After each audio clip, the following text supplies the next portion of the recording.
To order at 6:02. First order of business is the Pledge of Allegiance.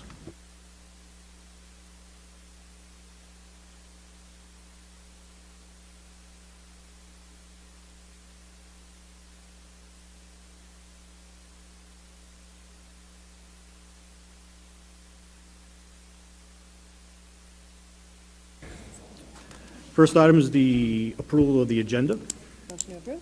by Mrs. Feather. Second by Mrs. Vogel. All in favor? Aye. Aye.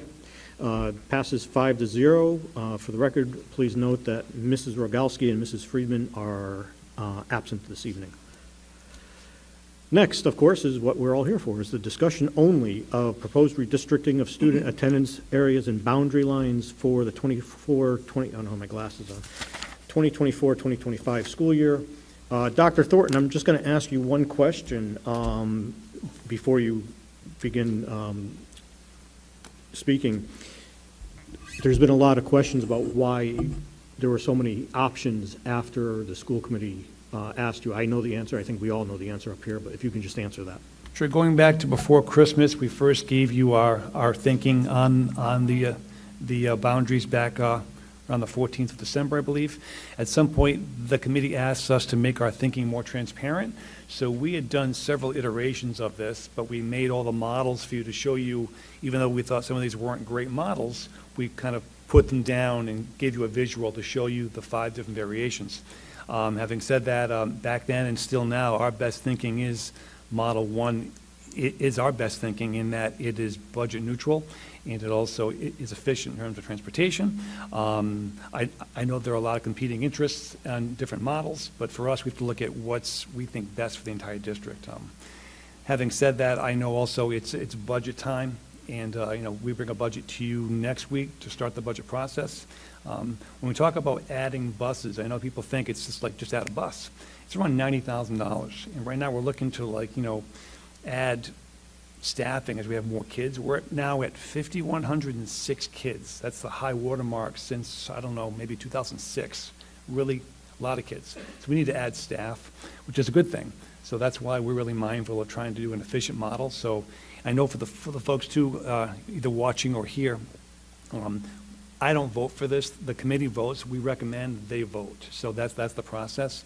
And like I said, I'm happy to answer any questions you have. I did have one question from last time called the boot. Every model has that boot-looking type thing. Mike, can you put the map up? And point to the boot if you can. Any map. There it is. So to us, I'll call it more of a sneaker. And I think we can move the couple kids on Sneech Pond, Anna Mac, and Bonnie Brook. That's approximately 3 kids. That's not a problem. But if you want to go down the boot, like a high cut boot, or you can't do that. That's problematic in the routing and busing. But we could recommend to you, you could, in any of the models, any one of them, you could take the sneaker and keep that red. That's approximately 3 kids. So I just want to get back to you on that. I know also last time, I think someone asked, which model has the least movement? And I don't think we know the answer in 2024 because 2027 is going to really dictate that. But I mean, I know some folks have wanted us to do a full model of 27 and 24. There was just so many variables on that. I think it'd be hard to give you a full model in 2024. I would not want to put a model out in 24 that's not accurate in 27. So that's what I have right now. Happy to answer any I just want to bring up one thing. We say 2027, but that's assuming that the construction of BF Norton finishes on schedule and everything is in place, because we would need to be able to redistrict knowing that the building was going to be done. So it could actually be pushed out to 2028. Right now, the current process, if all went well, as you know, is the architect draws what's called stage 3 this summer and fall, and they have what's called stage 4. Then the shovel goes in the ground summer of 25. And the build could be, a year and a half to 2 years. So in theory, yeah, all on schedule, it's 27. But yeah, we have a lot of room to go still. Thank you. Questions of the committee or comments from the committee? Ms. Smith. Thank you. Dr. Thornton, when we first started discussing this, it goes back into our meeting on October 26th, another one in November 9th. At all of those times when you did discuss that you were going to be bringing up redistricting, even through the December meetings, you had brought up with continuity, 255 extra seats at BF Norton, and then that did drop to 175, and I just wanted to know if you could help explain to everyone why there's been a change in that number. Right. I think as you look at BF over time, BF's population has changed. It could have been in the mid to high threes one year, and there were more seats available. Right now, if memory serves, BF is a little higher. I think they're in the low fours. BF is, 403, 402, give or take. So the capacity of a four-track school per the architect is 575, so 400 plus 175 is 575.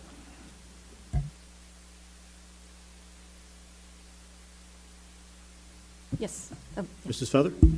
Question about the busing. I have actually a question about the busing and a question about 2027 as well. First of all, with the busing, are we going to be adding buses for when community school moves up here to the transitional building? We don't have the exact answer yet. That gets modeled in the next 2 months. My educated guess is no. Every school that's come up here, we have not had any walkers, if you will, because of the nature of the beast here. So we see it as a wash right now. If BF came up here, we'd be adding buses, because they have 3 buses down there, that's it. But right now, we don't see adding buses right now. We'd have a better answer for that in around 6 weeks. Okay, because my concern is, I've attended, my kids have attended Cumberland Hill, my kids have attended Ashton. I know that Ashton has no walkers, and so they're all bused or parent brings.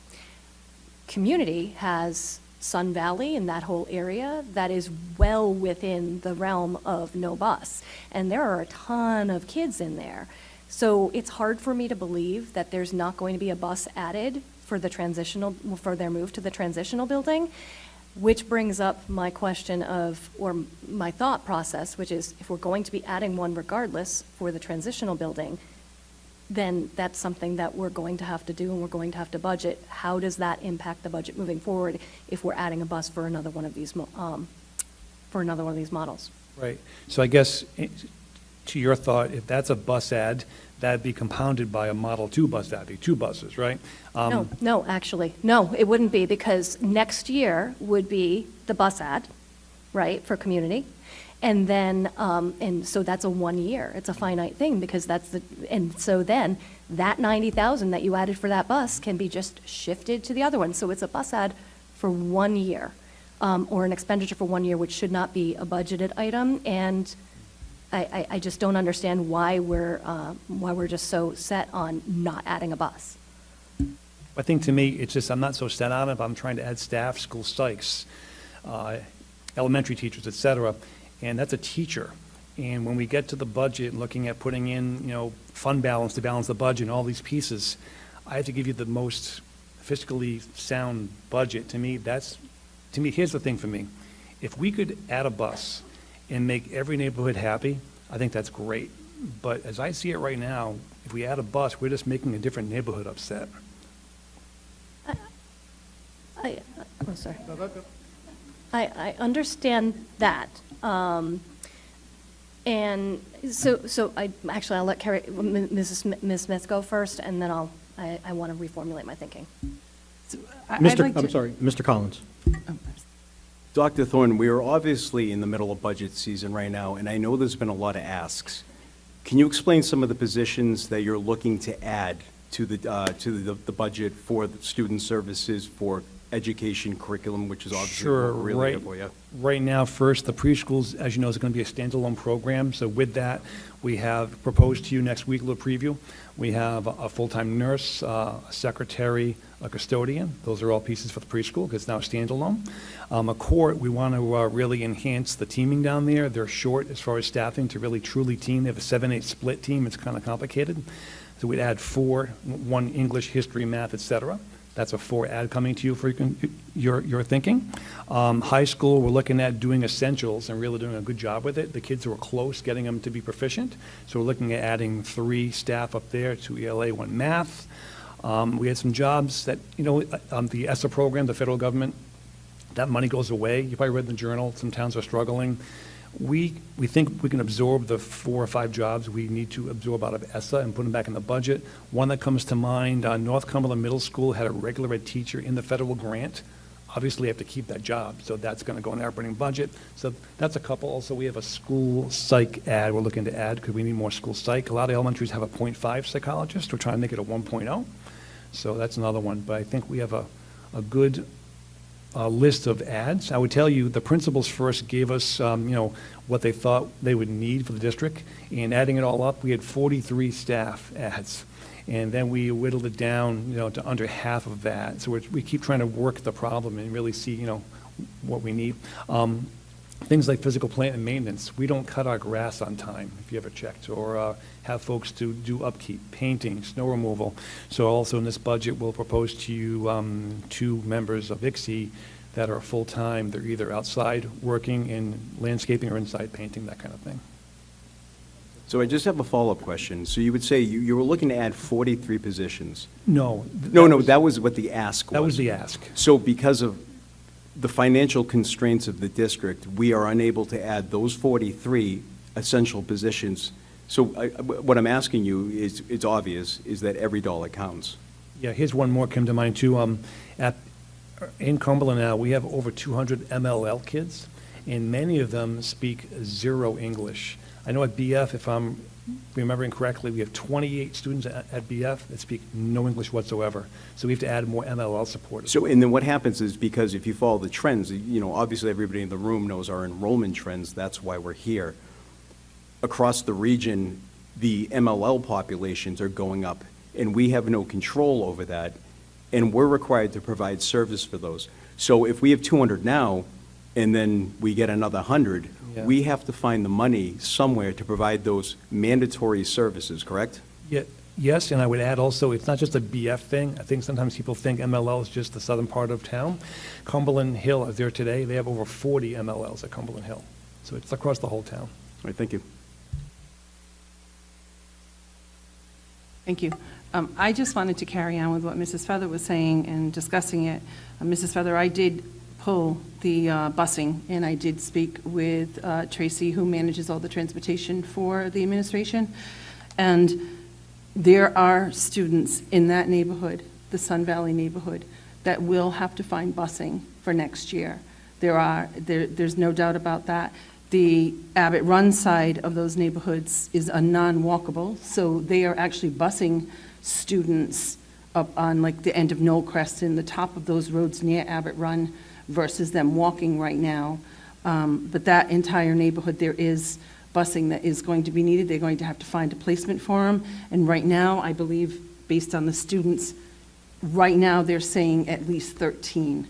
So when we were looking at Model 2, I know that we discussed that and the shifting of a bus, because the majority of students in Model 2 that are on the bus with community, they're mixed in with 20 other students from another neighborhood, so which is Abbott Run neighborhood as well. And that's where I went back to look at those numbers to see.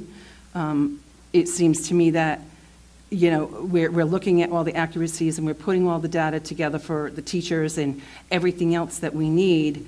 And transportation, we have to do a new contract. We have to vote on that and do all of that. And then on top of that, we don't ever get our actual transportation numbers until right before school starts, because it has to go through so many iterations with the school department, or with Durham in this case. Then it has to go to the police for walkability and approval. Then it comes back, and then it comes to us. And then after school starts next year, we even go through more iterations. So I'm just a little hesitant to say that we're taking money away from teaching for a bus for any of these models. I know that one of the models did have like 3 extra buses, and looking at all of those, I would agree with it. I looked at all the numbers, I looked at all the bus routes, but I've been studying these very carefully, and it doesn't look feasible that we're not going to have to do adaptability no matter what with community coming up here. And if we're talking about shifting a bus, then we have to look and do better, just as we're going to do better to get the right teachers, the right levels in for you, to work with our budget and, do everything that we can to have the students serviced. We have to do the same when it comes to the busing. We have to do the same. And if we already know that we have gaps that we have to look at, and we're not going to look at them for a few more months, I personally find it difficult to then factor that into a decision and say that is the solid, it would take away a teaching position when we haven't even gotten to that point yet. Mr. Collins? I would ask you this, though. So there are variables when it comes to transportation. So there's a lot of uncertainty. But one thing that is absolutely certain is we're required to provide an education for the children that these people pay taxes for. But busing is secondary to the primary goal of a public school system. If you go back 50 years ago, they didn't have buses. Kids walked to school. And this is something we are required by law to get them to school safely. But I think we're getting bogged down in the busing discussion like this is some sort of bus transportation logistics. It is a means to provide an education. I would agree with that last statement, that we're getting bogged down with it, but it has been a number one question that has come from every single parent who has written to us, regardless of what neighborhood and what model. Every single one of them has asked about busing, so I do think that we have a duty to research that information and let you know all of the information that we're finding. Just Dr. one more factoid for you. In terms of busing, right now, community has approximately 674 kids in the building, and 661 are signed up for busing right now. So most of the kids are already on a bus, in case you want to have the numbers. Yes, community has a large amount of buses already because of the nature of that neighborhood. There's not a lot of walkability. I would think that a school like Cumberland Hill actually had a lot more busing needs when we started this, which is why we essentially strip-mined all the other schools to accommodate the bus schedules. I just want to point out that a couple of years ago, I tried very hard to increase busing in this town for walking distances, and I was shut down specifically because of the fiscal concerns. And now we're talking about adding buses, one bus, two bus, whatever it is, without really being concerned with the fiscal budget, because quite honestly, to me, it's $100,000. And we can say we're going to take it out of surplus, we're going to do this, but we're too reliant on our surplus. We have been for years. We've been trying to get off of it, and we can't seem to do it because we keep wanting to add more stuff. So I just have an issue with that alone. Mr. Collins. Okay, I heard fiscal impact. We're talking about bus impact.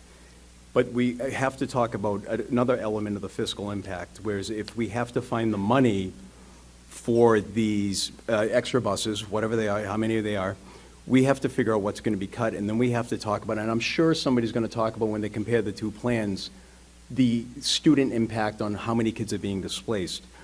But what is hard to figure out, and it's impossible to figure out right now until this is resolved, is the impact on the students once we figure out what position that we're looking to add is cut. So you mentioned school psychologists, okay?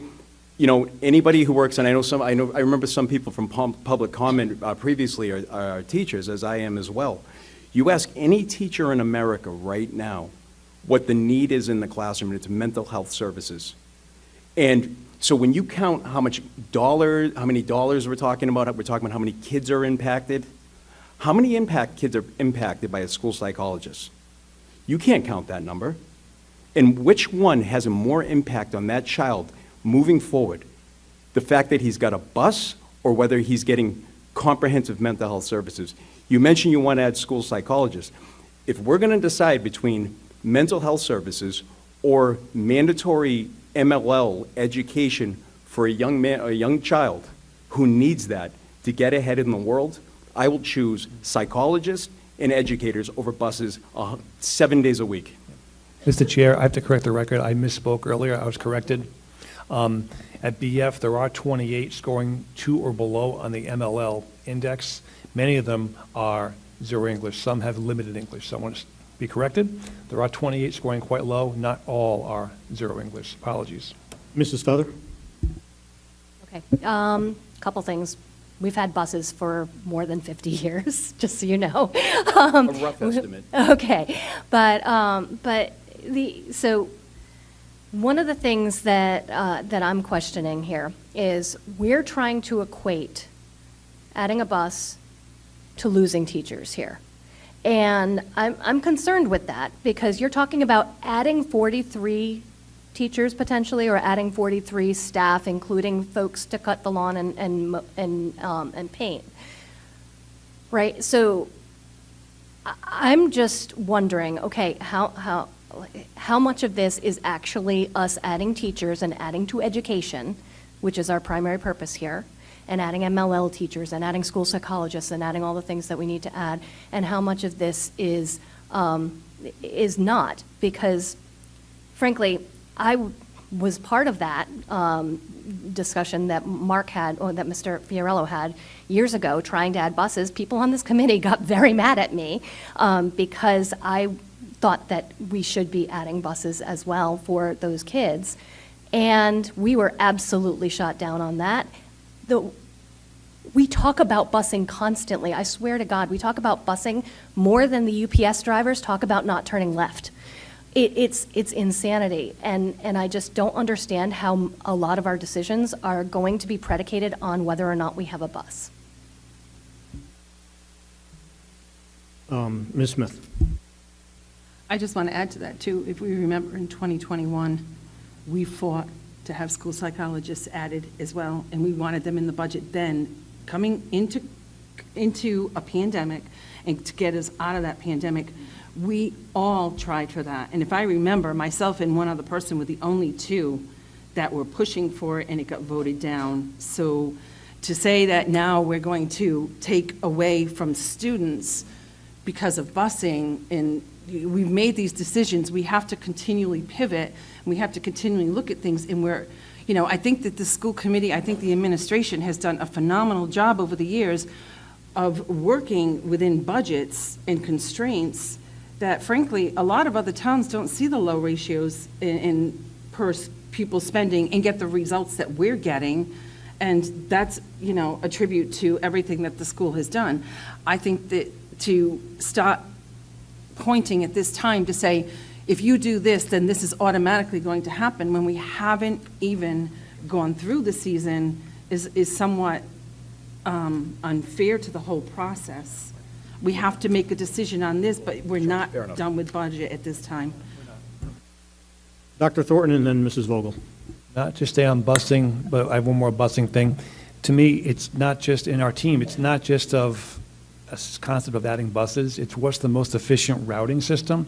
I know often in the past, the school committee were upset when the buses were late. We looked at Model 1 as an efficient routing system, and looking at some of the other models, they were not as efficient. The roads were narrow, just more problematic. 2 buses on the same road, that kind of thing. So not that it's just adding a bus, it just, to us, Model 1 was the most efficient in terms of busing. So. Mrs. Vogel.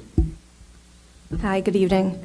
I know you stated this already, but I just want to make sure I have this correct, that for rising 5th graders, they can stay at their current school no matter which model is chosen, correct? Yes, rising 5th graders in Model 1, I believe we have 28 of them, and they all can stay. In Model 2, I believe it's a very similar number. So the answer is yes. Excellent. And I know I don't have as much history as the rest of the committee, so I do appreciate the committee's history. This is helpful. But what I'm hearing from the superintendent's office is, as of right now, Model 1 is the choice from the superintendent's office. Model 2 adds a bus as it is now, but with the walkers to community school, are we definitely sure that does not add a bus to the transitional building? Once again, as I mentioned earlier, 674 kids at community right now, 661 already on a bus. There are only 13 kids not accounted for right now at community. Thank you. Plus 20 if we go to Model 2 and move those other 20 students off of that one bus and shift the bus. So, and I just want to add, if I could, Mr. Fiorello, I've spent a lot of time looking at the bus, and those things are on the public website as well. The bus in question, I know that one of the big concerns about busing was it's going to add time if we go with a different model. The majority of the students in Model 2 that are being moved or would potentially be moved with that model to Garvin, the majority of those students are on a bus right now that goes through their neighborhoods, and that does touch Little Palm County, Aurora, all the Broadview area. That bus then crosses over Route 295 and goes down Bear Hill Road. It passes my house every day. I've been out watching it. It then goes to the bottom of Bear Hill Road, takes a left onto Abbott Run. It goes to Jenna Way, it goes over to Howard, it goes over to Lewis Luther, picks up a couple more on Abbott Run, and then it goes to Community. So that Excuse me, Broadview if has you're going to all speak the- out, I'm going to have to ask you to leave. No. We're not going to have side conversations while we're discussing this. You will have your opportunity during public comment. So that bus is, and I've talked to Dr. Thornton and his team about it. They're the ones that gave me the breakdown by grade of each of those. So that bus is already picking up kids at the bottom of Abbott Run Valley off of Bear Hill Road, and then continuing on after going through those neighborhoods that are on that section. So it is passing already. This will take all of that out in that model, and it would take those neighborhoods and bring them right into Garvin, which to me is less time on the bus for the students than what they're dealing with right now. So just one of the thoughts on that busing. All right, so I have a question about that. So if they're going to shift from Broadview, and when I say Broadview, I know it's other neighborhoods, so Broadview is just easier to say. Broadview, Gray Woods, et cetera. So now if they're not going to go to Community anymore, how are they going to get to Garvin? Are they going to go through the Rotary, or are they going to go another way? So the bus right now is already going through the Rotary, and when it's going to Community, because it's going that route and going down with the other students. So the bus would still go over the Rotary and go down. The difference is, it's not going to go down to Abbott Run and pick up other students, because those students are not part of the redistricting. They're staying within the community So world. is there any consideration to the traffic in the morning and the construction that's It's supposed the same as what's happening already right now, So and what you- they've already been going through. So, I mean, they've been dealing with it. So what you're saying, though, is when the construction starts later this year, if I remember correctly, so the traffic, Potentially starts in 2025. There's no guarantee. Okay. We don't know the numbers yet. We Okay. haven't gotten the answer. okay, so, but let's just say for the, playing devil's advocate here, it starts in the fall, and there's construction going on the double rotary bridge through the artery of this town. You don't think the bus routes, like the long bus rides, will be impacted because of the construction? Because DEM hasn't given us, or DLT, hasn't given, I can't remember all of the, DOT, sorry, hasn't given us any of those plans. So if you look right now, what they've done with the crossover with the Mendon Road, they've closed 2 lanes and they've gone down to a single lane. So if they're following that same, Have you driven down that road? yes, all the time. Yeah, the And tra- as you know do the- the students that are up here at Ashton right now. No, but I'm saying So- before construction and then under construction, you think the traffic down Minden Road is the same? No, I'm not saying it's the same. What I'm saying is So that. will it be the same when they start construction on the bridge, when these students from Broadview are driving the Garden? We don't have any plans. DOT doesn't have an answer for us. They've put this off multiple times. They have said potentially 2025. They are not committing to that, nor are they responding to requests on that information right now. So, but if they were to follow the same format of what they are doing with Mendon Road, they could potentially go down to 1 lane instead of the double lane again, crossing over on that. We don't know that because we don't have any of that Yeah, information. no, I get it. I'm not trying to be contentious. I'm just No, I looking know for, I'm what looking you- for I know. clarification. They So, don't know. because They there's haven't told us. uncertainty, what you're saying is you're willing to take that risk, is what you're saying, because you're not really sure. I don't think that it's a risk. I think that no matter what, we're going to have students passing over. We're going to have students running around the areas. We're going to have buses crossing over that all the time, just as they are in Mendon Road. A lot of the things that came to us were, we're already dealing with it. This is coming from Yeah. teachers. It's coming from administration. They're already going back and forth across with the Mendon, and it's adding a couple more minutes for sure, but it's a short term for a long No, term. but I guess the point I'm getting at is, so if you look at the two, I guess the options here, and I think it's fair to say 3, 4, and 5 are off the table at this juncture. So we're looking at this, so what you're referring to, what we're discussing right now is Plan 2, and whether or not they'll be able to pass through there efficiently to get to Garvin. So that is something, perhaps we'll see what happens with that. The other alternative is something that costs 0 money, and that would be to leave Lippert Estates, take a left onto Angel, take a right onto Diamond Hill Road, and there's no rotary, there's no construction, there's no bridge. And I agree with you. I know everyone is concentrating on the finance, and No, but I'm just saying, though, wouldn't you agree that the bus trip for the Lippert Estates kids will be shorter and more efficient than the Broadview in the scenario we're talking about? No, I don't, because okay. both of them, no, you're talking about crossing over that bridge and saying that that's where it is. We don't know that. We don't know if that bridge is going to be done, when that bridge is going to be done. We don't know the answers to any of that. So no, I don't want to speculate on that now. Okay. And frankly, the Lippet area that we're talking about comes out onto Little Pound County over near Scott Road as well. So we're taking them and crisscrossing buses, if we're doing them as well as what we're crisscrossing And then with the other area. So I'm guessing you've One's a also. lower, one's an upper. Fair enough. I just want to say one thing. This is all conjecture, because quite honestly, we know for a fact that bus routes and bus stops change from year to year, specifically because if one family moves into a neighborhood, now an entire bus route has to be redesigned to accommodate that one family. Also, we have a new bus company possibly coming in after the contract, and they may reroute the entire town differently and have better efficiencies that we haven't seen before, because quite honestly, we can all talk as we want. I don't think there's anybody in this room, I can't speak for everybody out there, but there's nobody in this room who has a history of routing buses for a public school system. Hang on, Mrs. Feather. So one of the things that I just wanted to make mention of, and it was during, the whole conversation over here, just a quick yes or no, do we reroute, for Dr. Thornton, do we reroute buses because of construction or did we reroute any buses because of the construction on Mendon Road? I'd have to check, but I don't believe so. Okay. So I live off of Mendon Road. I know it's extremely difficult to get onto Mendon Road, and I know that in the mornings, it is impossible to get, well, not impossible, I do it, or I did it, but it took at least 20 to 30 minutes for me to get from my house, which is right down over here, to Ashton. And that was before the construction. And now with the construction, with it being one lane, it's madness. So for us to try to say, because of the construction or because of the proposed construction on the bridge or on another bridge, we're going to go with one plan over the other, I think that that's ludicrous. I think what we should be looking at is how we can impact the least amount of kids possible.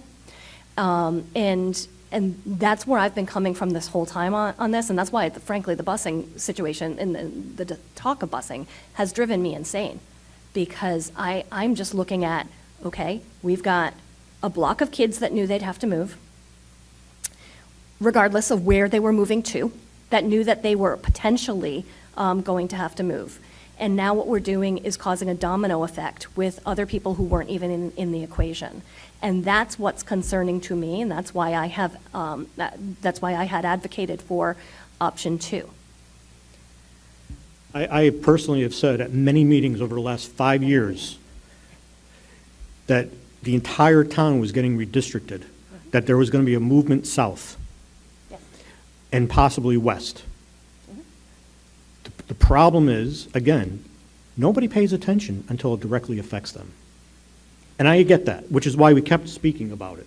When we redistricted some kids over in Cumberland Hill after their construction was complete, we made it very clear that that was step 1, that there would be multiple steps.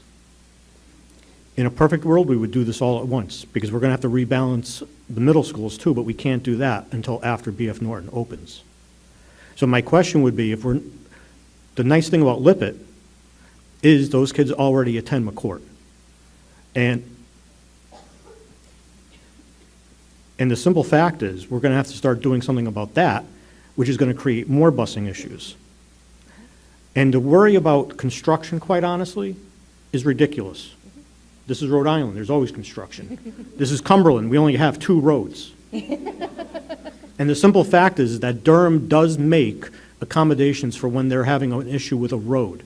It may not always be perfect, but sometimes they have to reroute, change a bus stop to add it to a different bus, just to try to tighten up the time frame that the traffic is taking. So they do have to make that. And quite honestly, over the last couple of years, it's been much better with the town actually speaking to us about their road projects, and hopefully that'll continue. The state, quite honestly, they're in disarray, especially with all the contractor issues at that level, that they can't say for sure when any project's going to start or when any project's going to finish. We need to, and based on our policy on redistricting, not redistricting, but on boundary lines, the way it's supposed to work is the only concerns should be efficiencies and fiscal matters. The superintendent's supposed to come up with the plan, he's supposed to make his recommendation, and quite honestly, we are supposed to really be paying attention to that And I believe that, and I know we argue with the superintendent on many things, but the simple fact is, and I know this is going to anger some people, the only reason I think that people don't like option one, the only reason why people like option two is because it solves the problem in keeping Lippert kids there. All these kids are going to have to move somewhere eventually. We don't know, but we do know that Lippert kids would be the most likely in any scenario to move to Garvin, whether it's now, next year, 3 years from now. They are the cleanest cut neighborhood. They already attend McCourt, and we already have that plan in place from when we have other kids going to Garvin. At the bottom of the road, it just makes much more sense to me. Mrs. Feather. So a couple of years ago, we had, I was on a redistricting committee with Mr. DeMonica, a former member of the school committee. And I remember that, when we had to redistrict the Broadview area, and again, speaking broadly, to McCourt, according to administration, it was an immediate need. We absolutely had to move folks from that area.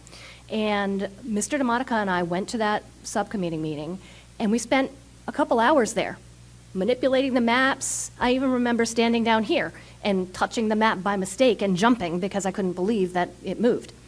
But there was a lot of intense pushback from that area, and somehow the administration made it work and kept those families where they were. But the intent was that they were going to be moving to McCourt. And so I don't know whether or not it was something that we were putting off or whether or not it was something that, we eliminated entirely. I don't know what happened with all of those kids. But I've had a lot of folks email me this week and talk to me about, hey, well, just remember, louder isn't better. But it was the case in that year. And in this year, with this subcommittee meeting, Mr. Fiorello speaks to, how we need to put stock in what the superintendent recommends, and I totally agree with that. But this year, I didn't feel like until we pushed publicly and said, we need more models, it was Ms. Smith and I walked into that meeting, and it was like, this is the model, this is the only one that could potentially work. And it was a much, much shorter meeting. So my concern with this all, and I understand, those are the best arguments that I've heard, Mr. Fiorello, yet. You save those for here. But those are the best arguments that I've heard yet. But the reality is that we were actually going to, 2 years ago, move that Broadview neighborhood over to McCourt. And that was something it was a public recommendation from Dr. Thornton. And from the subcommittee, I was on the subcommittee with Mr. DeMonica, and we were completely on board with moving that neighborhood over there. I don't know, it was the pushback publicly. I don't know exactly what happened. All I know is that didn't happen, and it was supposed to. Mr. Collins. What had happened is because of fiscal constraints we had to consolidate classrooms down in McCourt, so the kids that were going to be displaced and moved to McCourt, we no longer had room for. So again, it came down to our limited budget in this town. It certainly did. I'm the chair of the fiscal.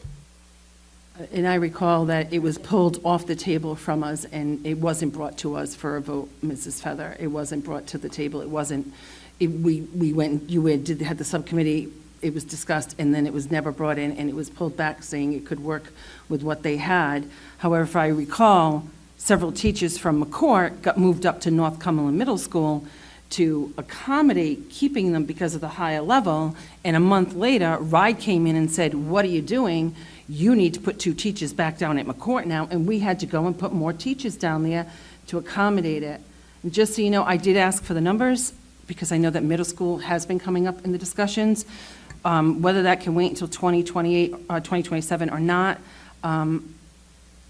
there are 628 students projected at North Cumberland Middle School. The principal feels that 630 is the workable maximum number. We're at 628, and there's 480 at McCourt. So I'm not sure if we're continuing with growth. I'm not sure if we can continue to accommodate those numbers without having to redistrict before 2027. The other thing I just want to bring up, because I know it's a concern of if my child goes here and then goes to a different school, and then it's a separation, That has unfortunately always been the situation, has always played out primarily with roads around Angel Road and Bear Hill Road. They have been that divider where the kids have continually fluctuated back and forth. I know Broadview, when I was back in school, Broadview was down at McCourt, and then it's been shuffled a few times. This whole area is a shuffle area, unfortunately. It continues to be that way. Right now, all of Lower Bear Hill Road, and it is a full bus, all of those students going from Hines Road all the way down are all in Garvin now, and they all attend North Cumberland Middle School. Not only that, that bus for the North Cumberland Middle School, that all of those kids in Cargill and Stagecoach and everything else are all riding, is with the Broadview Acres neighborhood. It's in the Aurora neighborhood. You're all on the same bus. So you're having Garvin students and community school students come together on the same bus. I do have the bus route in front of me, if anybody wants to look at it. It is bus number 27 for North Cumberland Middle School, and it is split right now where students from community and students from Garvin are all riding that bus, and it's in modeled areas that we're discussing with Model 2 as well. Mr. Collins? Okay, I think we're getting off topic here. We're talking about speculative redistricting to middle schools. We're here for elementary schools. So I do want to bring it back to the elementary schools. So, yeah, of course parents have asked, and there's a lot of, as when we were discussing the buses, there's clearly a lot of unvariables, and it's hard to make decisions based on things that we are uncertain in the future. So, and one of the things that happened prior, and I want to thank Mr. Fiorello, because Mr. Fiorello actually got to the merits of which is the most, the best solution. Because it seemed like prior to that, we were having discussions on, justifying, we didn't really, all we were talking about is why Plan 2 needs to happen. And we were talking about different scenarios on how to make Plan 2 happen. So going back to that, one of the things and why we have this special meeting tonight is because Dr. Thorne, you've said it on a couple occasions, and actually somebody on this committee said on January 25th, you had exhausted all options, okay? Mrs. Friedman had said that? Yeah, she said, Dr. Thorne, you had exhausted all options. So when we come to, can you explain why you feel, and I'm not sure if you feel this way, why plans 2, 3, and 4 are non-starters? I first used that term back in the first meeting when I shared the models with you, because once again, to me, myself and my team, we have to be as efficient as possible. If I'm making a slower bus run, adding buses in a time when I'm trying to, bring more services to Cumberland, to me, that doesn't make sense to recommend to you. I have to recommend the best option. In terms of have we exhausted all options, we spent a lot of hours just looking at the map right in that room right over there and just working that map and looking at different iterations. I think some of you guys came in to look at with us sometimes. So I think to us, yeah, we have looked at it from different directions, and I think that is our best thinking. Yeah, and correct me, so I think, so what seems to have happened, the chairperson said you had exhausted all options. You feel that we've exhausted all options, and I actually give credit. I think Ms. Feather had called it creative solutions. So what we're talking about right now is creative solutions, which is great. I think it's very collaborative. But it sounds like we're trying to come up with creative solutions to make Plan 2 work, not plan creative solutions for how, and that's not a reflection on you, Ms. Feather, at all, believe me. I have a tremendous amount of respect for you, as you know. It sounds like we're trying to find creative solutions to make one neighborhood move instead of coming up with creative solutions to find the best plan. Because Mrs. Feather and I were both on the committee, Model 2 wasn't a creative solution. Model 2 was there the day we walked in on the first subcommittee meeting. Model 1 and Model 2 were both put on there, and Dr. Thornton and his team did say, we're going to suggest Model 1 because X, Y, Z, and both of us immediately said, why aren't we looking at the Broadview neighborhood first? So, just so everyone's aware, and I know that it was discussed, Model 2 was discussed, I have it in my notes, far back. This wasn't to bring more creative solutions. Model 1s and Model 2s those were the two models that had been in the discussion from the very beginning. Models 3, 4, and 5 came after our first meeting when there were many questions asked by all of us, to come up with more creative solutions, and let's look at other things. And Dr. Thornton and his team, I think, did an excellent job looking at every possibility by putting those 5 together. So I understand why Mrs. Friedman felt that we had exhausted, and Dr. Thornton supported that we had exhausted all of our creative thoughts, because we looked at everything that ran the whole gamut of all of those streets and neighborhoods. So, thank you, Ms. Smith, that is the case. And I remember specifically asking about the Broadview neighborhood because I had been part of the first redistricting effort as well. And so I knew that that was something that was already given a lot of thought. So that's why I was kind of surprised to see the domino effect happening again. When we knew that the Broadview neighborhood knew that they potentially would be moving at some point in time. I don't actually think we've exhausted all options, to be honest. I do believe that we've exhausted any option that we should talk about for this year. I think that we've got those 5 options, and those 5 options are what need to be considered, and we definitely need to have the public speak on their on what they believe as well. But you know what? I want to throw something out there for 2026, 2027, something to think about.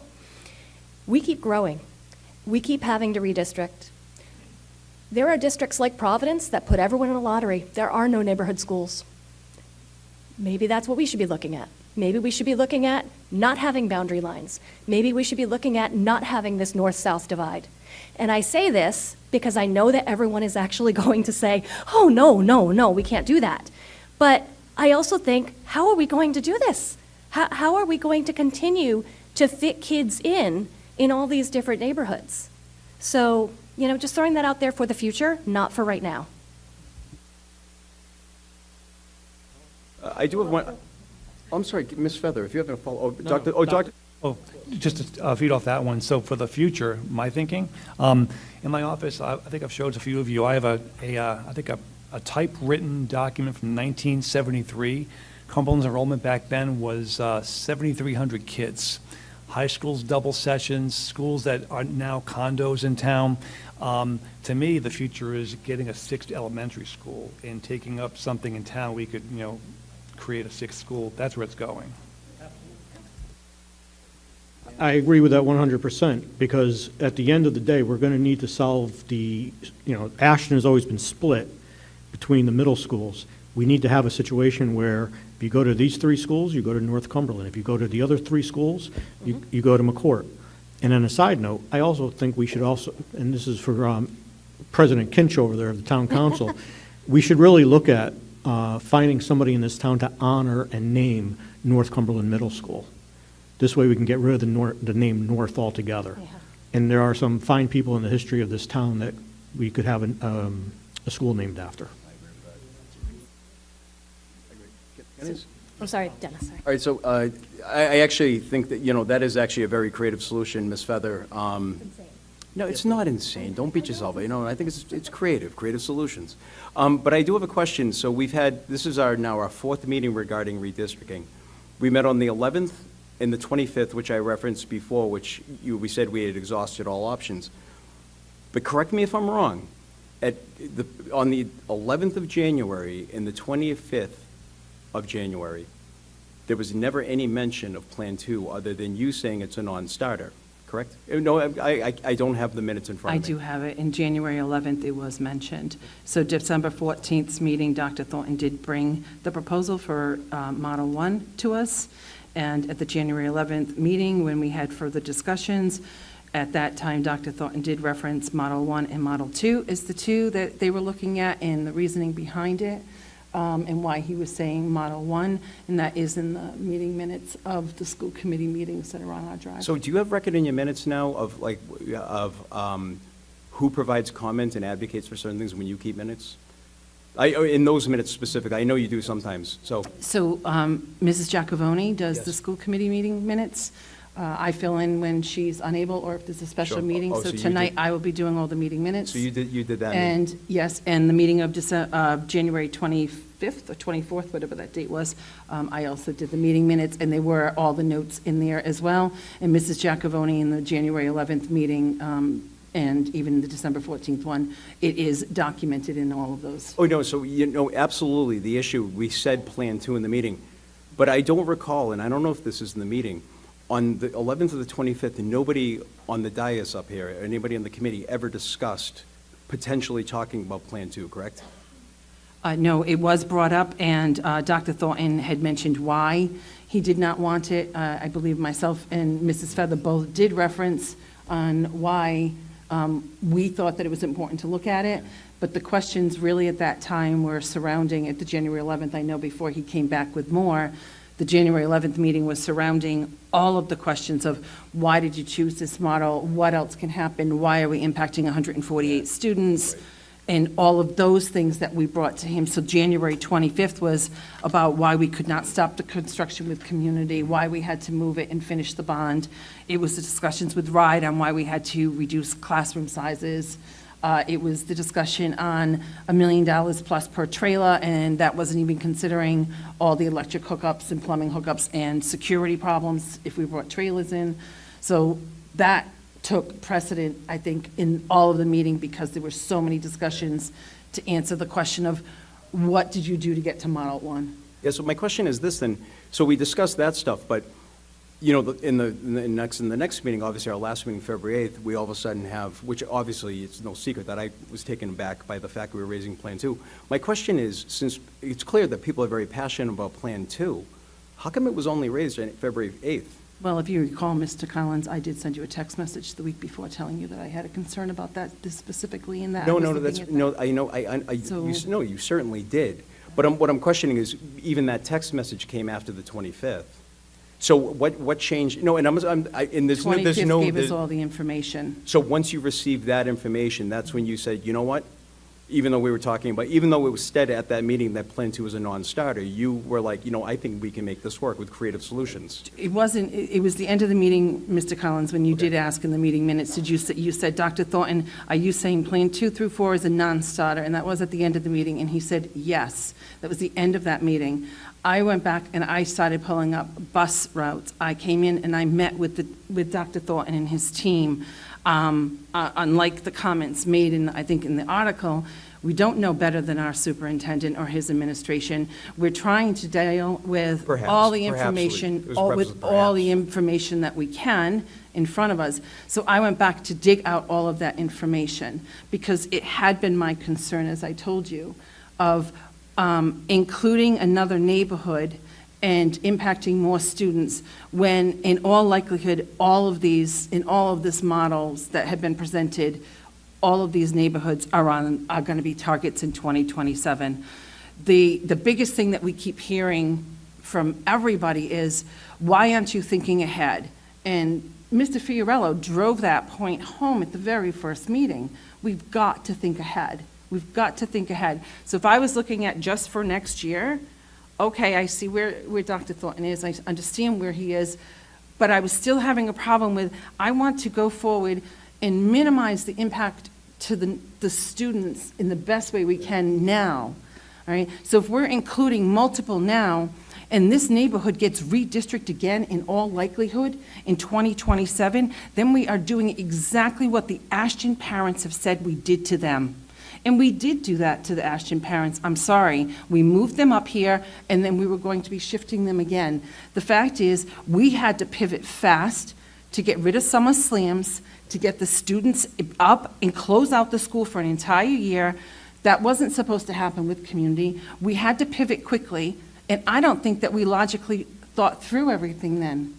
And now we're taking the time to think through it and trying to ask all the right questions to get us through 2027 and what is going to be happening in the future. No, so, sure, I'm I sorry. just want to bring up that the conversation between summer slams and no summer slams has absolutely nothing to do with the redistricting conversation. The kids that were going to be redistricted out of Ashton and the kids that were being redistricted out of community school was always going to happen. but it's happening a year ahead of time because we're moving community up to the transitional when we didn't have that.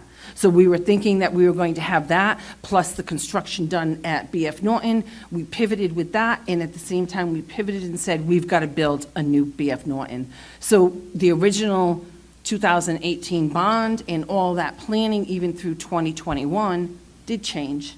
Yes, but So it did change to an earlier timeline, and we rushed to get into that earlier timeline, and we have impacts. But, using that logic, then what we are doing is,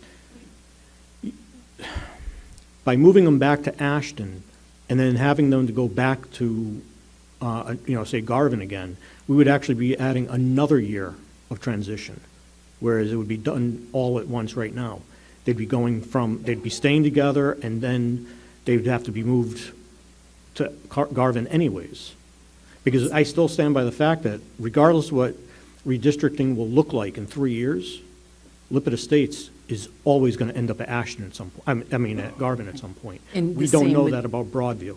Well, We just don't. we really We do. could say, If yes. we're looking at the the Broad- numbers, we really do. The Broadview neighborhood, perhaps, but all the additional neighborhoods, we don't know. We really don't. And that's why I still say that the only reason why option 2 makes any sense is that people don't want to move the kids from Lippert Estates. Well, I've not, and I've been very clear with all the Lippert parents all the way through this as well. I've been very open with them. I'm not making the decision on emotions. I'm not, everybody's going to be impacted, and every single family that's impacted is going to have an emotion. And we have to look at all the data and all the logic behind it. And the Broadview area is an area that, just like Lippert and just like Angel Road, has been a shift area, just like Bear Hill has been a shift area, just like Hines Road has been a shift area. Dr. Thornton talked about this back on January 11th, and he also talked about it back on December 14th. The boundary lines, we are going to be filling schools from south to north. And if there's 175, even if you take 70 off the table for growth or, whatever ends up happening with Ann Hope, not Ann Hope, who knows what's going to go forward with it, those numbers, even if we're looking at that and we go down to 100, that boundary right now, as Dr. Thornton has said, for Garvin School, there's going to be neighborhoods that could be almost walking distance to Garvin School that are going to be redistricted to BF Norton.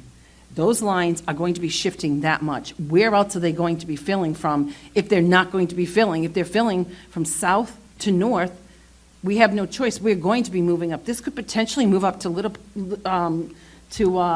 Lonesome Pine. Who knows? I believe that the plan, because we're not going to remove, again, busing. I know people don't like to hear that busing drives the issue because of the sheer cost of it. But the simple fact is that when we start looking at who's going to leave Garvin and go to BF, it's going to be based on who is already receiving busing. And that's going to be Hines Road, because all those kids already receive busing. We are going to keep the kids that are close enough to Garvin that can actually walk to Garvin and have a safe route to Garvin. Those kids will remain in Garvin, but all of Hines Road will eventually be at BF Norton. My other concern is, I was driving to a friend's house one day, and I found a whole new neighborhood going up behind Garvin. All new streets, big houses. And they're going to be bused, yes, but we're going to have to find places for them. So That we, neighborhood's again, being this bused now this for goes back to the non-walking. same thing, though. We don't know what redistricting is going to look like in 2027 or 2027, or 2028. I do want to say one thing, though. We are hitting the hour mark. Because a lot of the conversation has been the same conversation up here, unless if somebody has something new to bring up, I'd like to, I just have a quick one. yeah, that's fine. It's not new information, and I actually Mr. thank you. Collins. What I was originally going to say is, can we bring it back to this year, please? And I do have a question, though. So I don't, and again, I don't want to get the impression I'm like trying to be combative. So you vetted this bus route, this is great. But my question is, though, when we were creating these bus routes, Dr. Thorne, perhaps you can answer this question. Did Tracy Walton, our transportation coordinator, or Durham run these models? When we created these plans, as part of did they actually run the bus models as well? We actually talked with Durham as we put these together, myself, Mike Chandler, Tracy Walton, Lori Carr, Yeah. and we put these together, and we asked them questions to clarify the routing as we do it. So you already had a bus model when you declared that Plan 2 was a non-starter? I would say these are, every one of these models is not completely run or run out. We do that Okay. each year. But we basically know where the choke points are, where the problems are, and we ask them, questions to kind of figure out, if we change the street, what would you do? You go north to south, south to north? We kind of know. So you did like a What the- role-playing, what like the a changes like are. a scenario. So, and actually, I want to give a lot of credit to Ms. Smith for just doing, going in there in her spare time to go through those and try to come up with a creative solution. So, again, I'm all set. I know we have to move on. Thank you. I promise that I will move on as well. One quick, just last question. Bottom line, we have to move how many students? Dr. Thornton? Essentially, community becomes a 4-track school Yep. from a 5-track school. So that's really what you're looking at. 100 or so kids, Ish. bottom line. We know that we have to move 100 or so kids. Okay, and we're looking at potentially moving with option 1, we're looking at potentially moving 150. Is that aroundish? 148? No, you're right, it was up. That's why I brought up It's up, the other yeah. impacts. That's why I was talking about it, so you are right. I know, yeah, the other impacts. Model 1 has 94 students, you can see there, proposed from Ashton from community, and 36 Garvin. So Also, there's a special education program that's moving from community school to Ashton to accommodate some extra space for the trans building. And that, my guess is that program will not move from Ashton because that's a population you want to move from year to year. And quite honestly, in another couple of years, we don't know what our special ed programs will require, how many kids we're going to have to service, and those numbers are skyrocketing as well. So that's another unknown of the future. Okay, So. thank you. If everyone is settled, you just want to say something? Okay, go I ahead. wanted to say my last piece. I just want to let everyone know, we have done so much work on this. We've been working on it for months and months and months. It is an impossible decision, and I'm glad that we're not making it tonight because I'd probably cry. But I just want to let everyone in the room know that I don't see any differences between any of our elementary schools. They're all excellent. Any of our schools in town, every single one of them, wherever your kids end up, they're going to end up with an excellent education because Cumberland has really excellent schools. So I do want to just kind of make that point, and that's my piece. Thank you.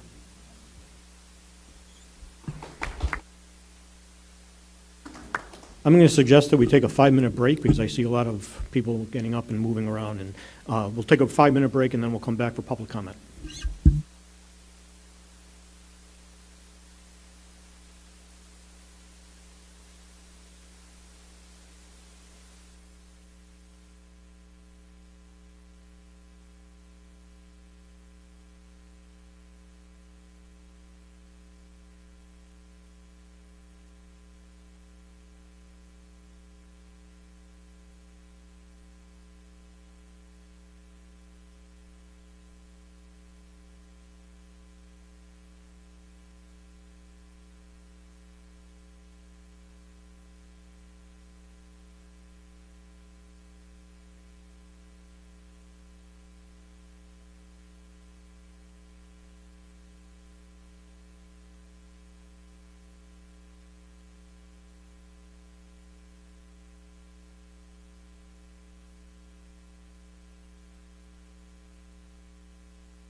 two important notes about public comment, or actually a few important notes.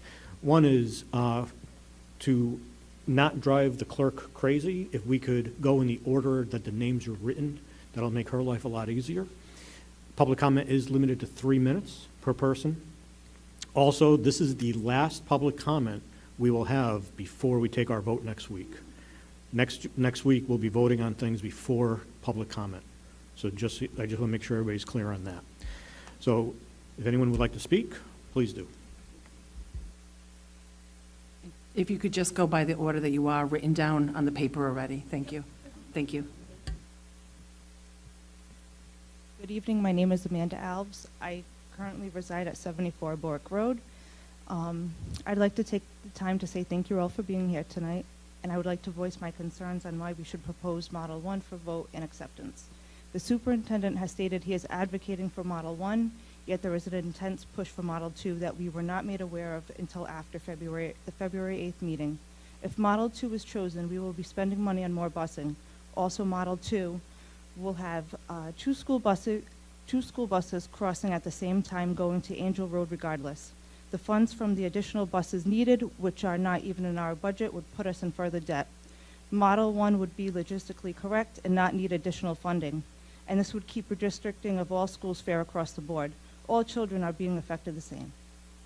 If Model 2 is put in place, this will also increase time spent on a bus, which is not fair to them. Personally, I have a child who is epileptic, and long trips in vehicles can trigger her seizures. Again, thank you for your time, and I hope you sincerely think of Model 1.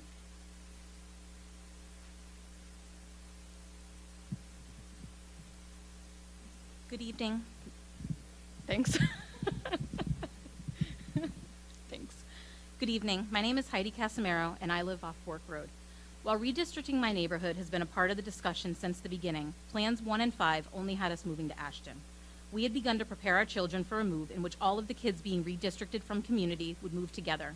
During the January 11th meeting, the question was asked by Ms. Smith, and I'm paraphrasing here. Would all of the kids be grouped together in the new school like was done when community kids had to move to Cumberland Hill? The answer to that question was yes. If Plan 2 is the route taken, that is not going to happen.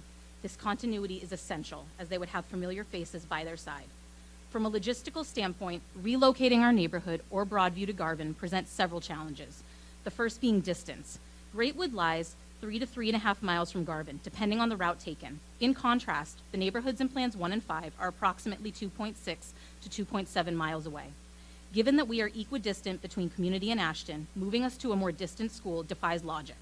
In order to get to Garvin from Greatwoods, you would either need to leave our neighborhood and take Little Pond to Diamond Hill, which would expose our school buses to the congestion of the Rotary, Chapel Four Corners traffic, and bridge traffic, especially when that construction begins. Or B, you would have to leave our neighborhood, go up Little Pond, and cut through Lee Road to Angel, bypassing neighborhoods in Plan 1. Additionally, this would result in 2 separate bus routes having to go up and down Little Pond County, which would be a logistical challenge. 2 cars trying to pass each other can barely make it through some parts of that road. Our current bus stop has children who fall into the new proposed Plan 2, but also kids who do not and would end up going to Ashton. So the meeting point for these 2 bus stops would essentially be on top of one another because of a line that has been drawn down Little Pond County to make numbers work. Financially, opting for Plan 2 would necessitate an additional bus route, incurring an estimated cost of $85,000 to $95,000. These funds would need to be diverted from other educational resources, impacting staffing and student support. Whether it's a 1-year cost or a multi-year expense, we cannot afford that at the sacrifice of staff and children. Middle school zoning cannot be ignored here either. Currently, Greatwoods and Broadview are zoned for North Cumberland. If Plan 2 proceeds, we face 2 scenarios. A, rezoning McCourt, affecting another 20 to 25 middle school students. This essentially negates the argument that Plan 2 impacts the least amount of kids. Additionally, the distance associated with this is illogical. Greatwoods is 4 to 4.5 miles from Garvin and only 2.4 from North Cumberland.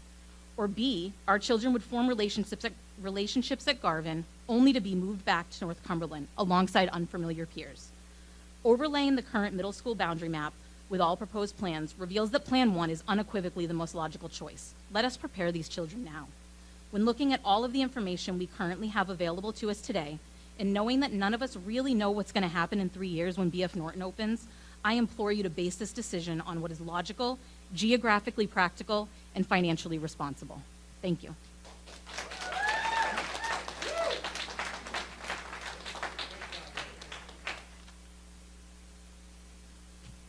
Good evening. My name is Mr. Alves from 74 Bork Road. If I'm not mistaken, the superintendent was hired because he is an expert in decisions like this that we are currently involved in. You entrust him to make all other decisions. Why is the committee so adamant about defying his decision this time? We are talking about facts. It's a no-brainer that Plan 1. But clearly, we are voting to keep friendships in certain neighborhoods that are privileged by who they know in the town, who their friends are, who their relatives live, and what friendships may be at stake if they vote the wrong way. Members were elected to do what is right for the town, not friends. Voting in Model 2 just shows there is no concern for spending money at taxpayers' expenses to keep friends happy. Model 1 will shift all students fairly across the board.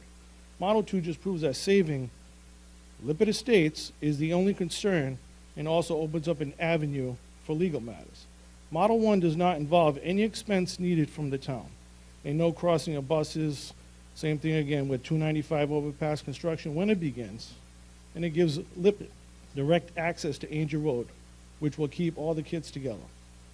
I am disappointed that our own school committee member for our district does not even show up for our R1 meeting. The school commissioner and the mayor have been notified about certain things. And we'll see what happens at the next meeting, and then we'll take it from there.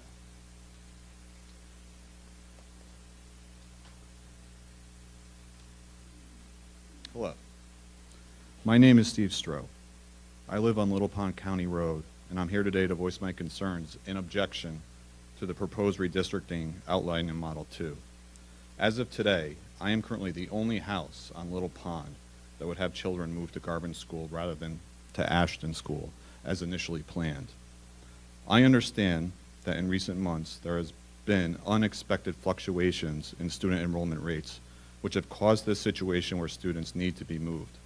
I don't believe future projections on student enrollment in 2027 should be a considering factor given all the challenges to get the enrollment right as it stands today.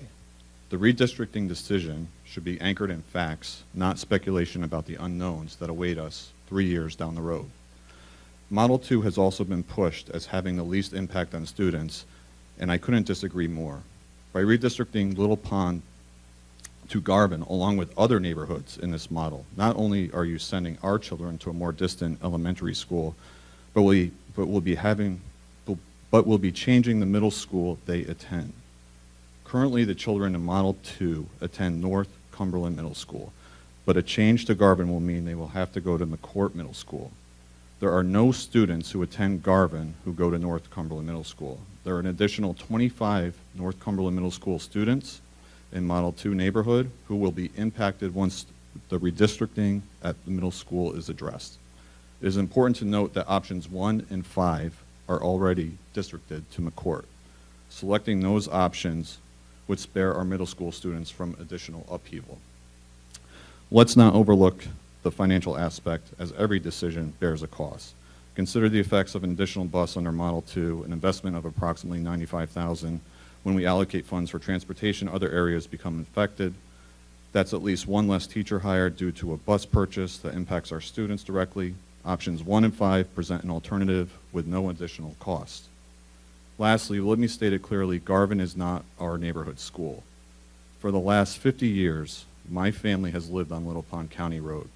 Generations of children on this street have followed the path to either community school or Ashton, and then on to North Cumberland Middle School. These schools have always been our neighborhood schools.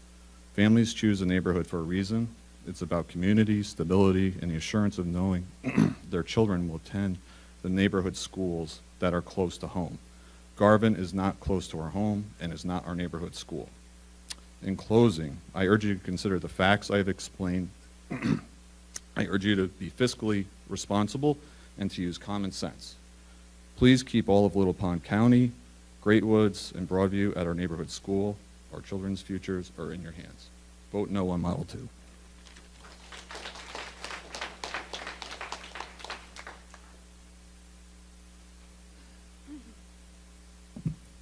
Hi, my name is Rachel Mahmood, and my husband and I live off Broadview. We moved here in the fall of 2019 from the greater Boston area. We have a 6-year-old daughter and an almost 3-year-old son.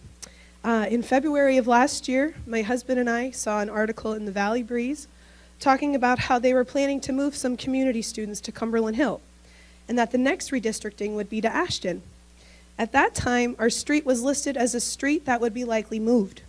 With an up-and-coming kindergartner, we wanted to try and get ahead of it to streamline her K-5 education at one school. And so we contacted the superintendent's office.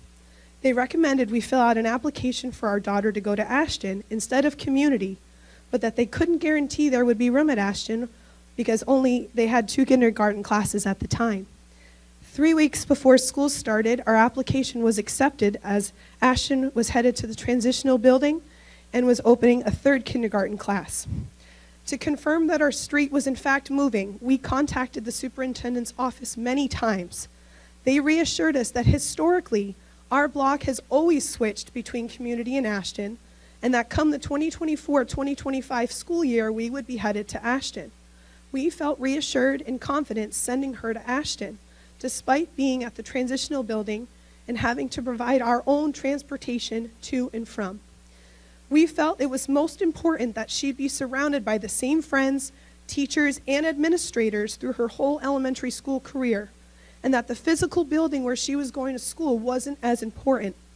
Despite being at the transitional building since the beginning of the school year, we always drive past the new Ashton School on the highway on our way home and wave at it, knowing that she would be going to a brand new school next year with bigger classrooms and a bigger playground. She's made great friends, and the teachers and administrators have been wonderful, despite not having the rest of her neighborhood with her at Ashton this past year. But she knew this would all be short term. As a family who's been following this redistricting from the start, having more options outside of option 1 caught us by surprise. It was recently communicated that there were always 5 plans in place. These plans should have been made public from the start. Frankly, through all of our persistent conversations with the superintendent's office all of last year, the idea was always to have Broadview move to Ashton. It seems as though the work we did all of last year was in vain, having our daughter go to Ashton, her making friends at Ashton, all for her to have to leave. The lack of transparency has been frustrating overall, regardless of where you stand. After February 8th, so much has changed in such a short period of time. It was communicated once the 5 options were made public that models 2 through 4 were non-starters.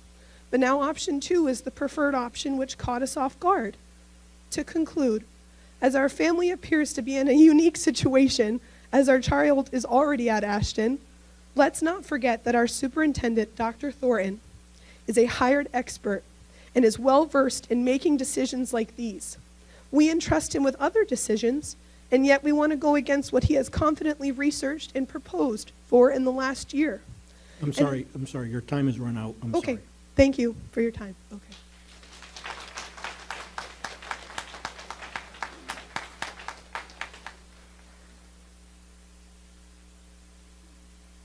Hi, I'm Bill Holmes. I'm here with my wife Jen. We're on Aurora Drive, and we're here in support of Model 1.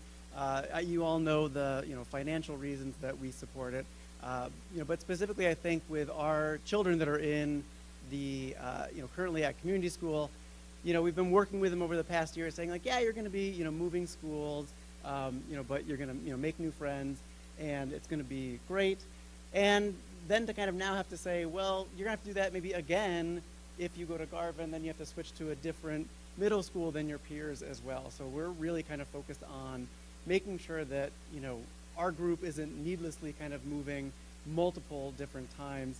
So that's why we're really in favor of Model 1. Thank you.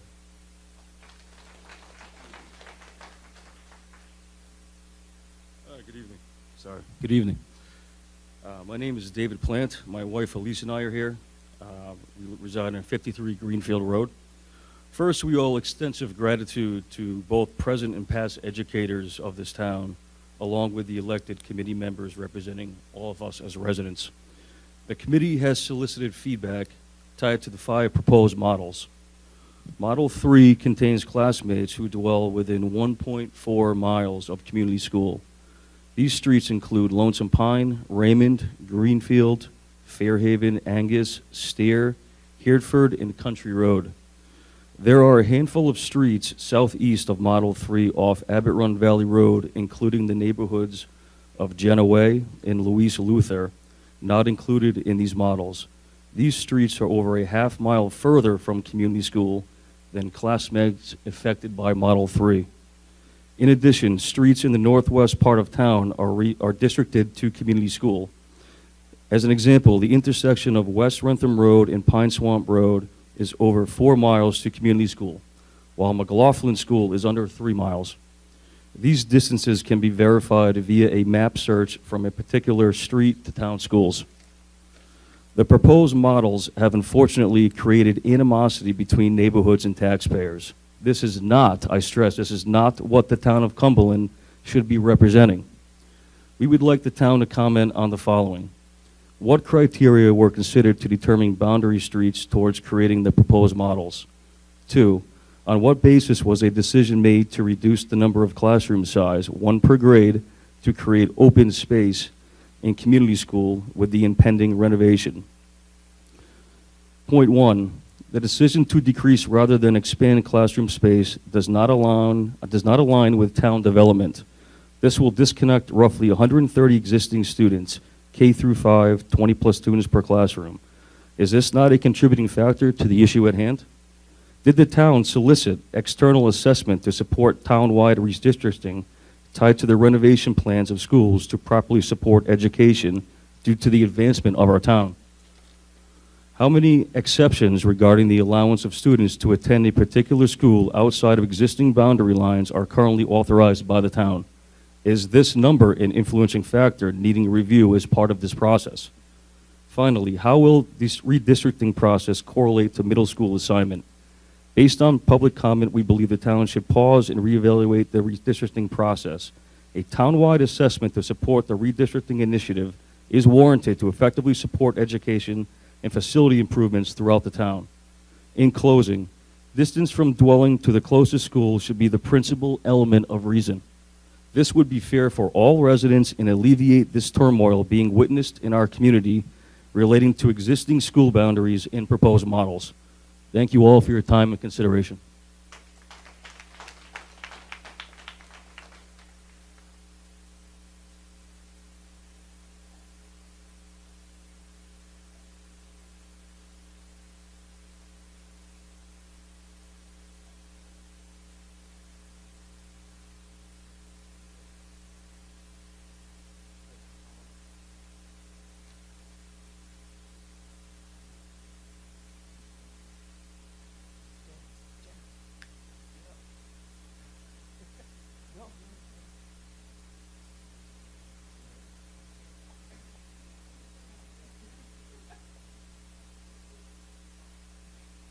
I'll go, let's see. Next is Eric, Brittany, and Claire. Thank you. All right, hi, good evening. My name is Jenna Vale. I live on Aurora Drive off the Broadview neighborhood. I have a rising 3rd grader at Community and a 4-year-old child starting kindergarten. I'd like to thank the committee for hearing us today and scheduling this meeting tonight. I've had the opportunity to speak with a few committee members, and as many of you are aware, we were very blindsided by the February 8th committee meeting and discussion. If we knew Model 2 was even a consideration, we would have been more present and active in these meetings. There have been some neighbors of ours who only found out about this past weekend. I'd also like to call out that as a result of this is the one and only meeting that Model 2 neighborhoods have the opportunity to speak with you all before the vote. We've had 1 year to prepare our children for moving schools. And now after February 8th, it feels like the rug has been ripped out from underneath our feet. Broadview neighborhood has always and historically been between Ashton and Community School, and this is where our community and our roots lie. When we talk about mental health, we will need to go back to our children now to prepare them for an entirely different school, an adjustment again after the past year. On top of that, the entire Garvin School is pointed to McCourt Middle. Our neighborhood is in Model 2 and is currently pointed towards North Cumberland Middle. With Model 2, the school committee is now asking our children to either start at a brand new middle school knowing no one at North Cumberland or redistricting to McCourt. With redistricting, I assume, which would be pretty likely, the additional existing 25 North Cumberland Middle School students will be impacted in addition to our elementary school children. Models 1 and 5 are currently pointed to McCourt, and no additional children or families are impacted as a result. Therefore, I urge the committee to consider the many additional students and families that will be impacted when considering your vote. This can be completely avoided through other options and by selecting models 1 or 5, which the superintendent has recommended all along. In terms of 2027 enrollment numbers and the redistricting in the year that will occur, we haven't been able to accurately forecast enrollment numbers 6 months ahead. The Ann and Hope construction is going on, which I know is mentioned, which is common sense tells us that the enrollment numbers of only 6 additional children is not accurate. 2027 is a long way away from now, and I think common sense tells me this is a very fluid situation with enrollment numbers in our town and isn't really a factor in the redistricting discussion today. What isn't adding up to me right now, and I'm happy to talk through this with any of the committee members, is that Dr. Thornton has recommended Model 1 for numerous reasons. With Model 2, the budget is impacted, positions are cut, the bus route is longer, there's a likelihood of the bus will drive through the Model 1 neighborhood during the bridge construction, and more additional children are impacted. We can all agree, I think, in this room that there's no perfect solution. There's no way to make everyone happy. This is a challenging time for many, and I urge the committee members to consider the facts here, the number of children impacted, the fiscal responsibility you have to the taxpayers of Cumberland, and the incredible mental health burden you are asking us to place upon our children by asking us to move to a different school after an entire year worth of preparation. I'd also like to request more streamlined and public communication coming from the school committee on these types of issues in the future. And also, may I suggest an independent review when this type of topic comes up again in the future. This one's from Rachel. She asked me to say this if I had time. And I'm sorry, you've run out of time. Okay, thank you.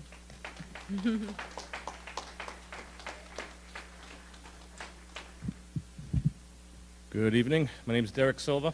I live on 22 Bork Road in the Great Woods area. I have 3 children that attend community, and they're no longer going to be. I have 2 children attending community. They're no longer going to be attending, and you know, as a few people had mentioned before, we thought they were going to be attending Ashton. It was pretty logical from one blue ribbon school to another. It was something that we could, we'd be okay with. And then from the last meeting, kind of got a little bit blindsided there, and found out that we may be going to Garvin. So I want to thank my neighborhood for showing up with the support. Excellent stuff. Great to see. And for the committee here, it's not an easy decision. I get it. This is a tough spot to be in. I get it. I really do. But we got to focus on what makes the most sense. I get, we shouldn't be voting on people's feelings. I know mental health was brought up a lot in the last meeting. Our kids are going to be dealing with some mental health issues. We haven't even told our kids yet they're going to be leaving Ashton. And that's going to be a horrible conversation. Everybody else here, I'm sure, I know that they've gone through that as well. But the 2 main factors here for me, and again, anyone from the outside coming in here and listening to this, Model 1 is the way to go, and it makes the most sense. It really does. Why would you spend $100,000 on a bus that you don't even need to spend money? You don't need an extra bus. Why spend that money? I don't get that. They can go to a teacher, go to anything that's going to benefit more than 30-something kids, right? That'll be that money will go to use in a much better place without having to pay for a bus if you don't need to, right? The bus routes, too, that's a big one. I know, contrary to what Ms. Smith said, Bus 24 starts at Ashton. It goes down Little Pond County the entire way. Once it gets to Diamond Hill Road, it takes a left and goes straight to community. That will change big time if we have to go to Garvin, right? Much longer commute there, and I know others had touched on that. That's not going to help, and it's not going to be. That's not logical. It doesn't make sense. A lot of this stuff doesn't make sense, and I know there's a couple of people pushing hard for option 2. I'm not seeing it. I don't get it. It doesn't make sense to me. We need to vote on what makes the most sense, and what the superintendent and the mayor both favor, which is option 1. So please, do the right thing. We're here to make sure that we make the right decision that's best for the community, the town. Please vote for option 1.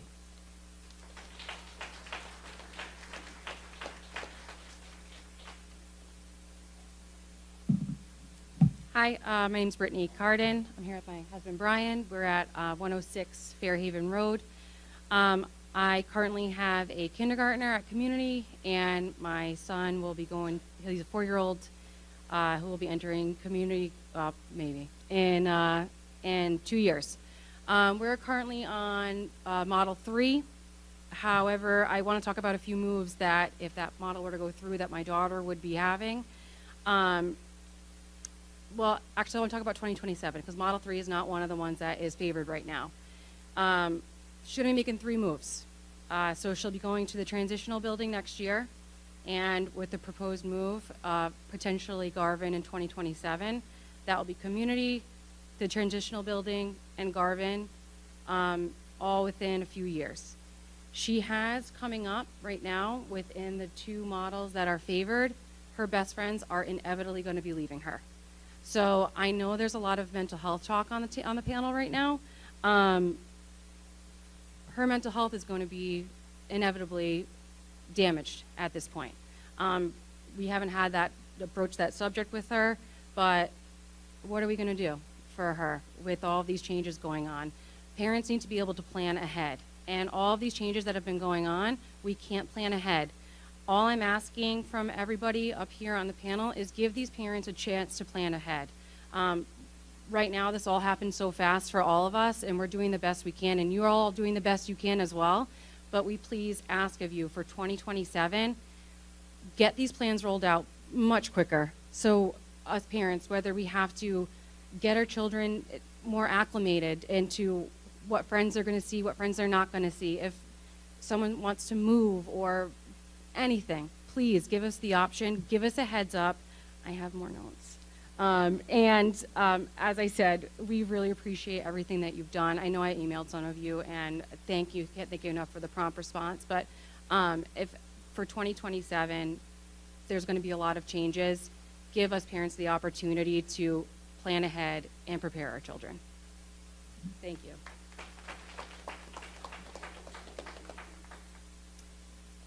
Good evening, committee members and superintendent. My name is Claire Allen, and I live at 3 Haley's Way off Bork Road in Greatwood Estates. I currently have a first grader in community elementary, as well as a 2.5-year-old that will enter the school system in the fall of 2026. I emailed you all earlier today and relayed some of my concerns regarding the Model 2 that has been spoken about recently. I highlighted a few concerns in my email, including longer bus runs, increases in budget, educational cuts, and safety issues. Personally, I'd like to explain further that my biggest area of concern is not necessarily the school that my children will attend, but the push to send more children over the bridge and rotaries. Rotaries by nature are dangerous. I alone have almost been in 2 accidents at the Cumberland rotaries with drivers who are unaware of the rules of the road.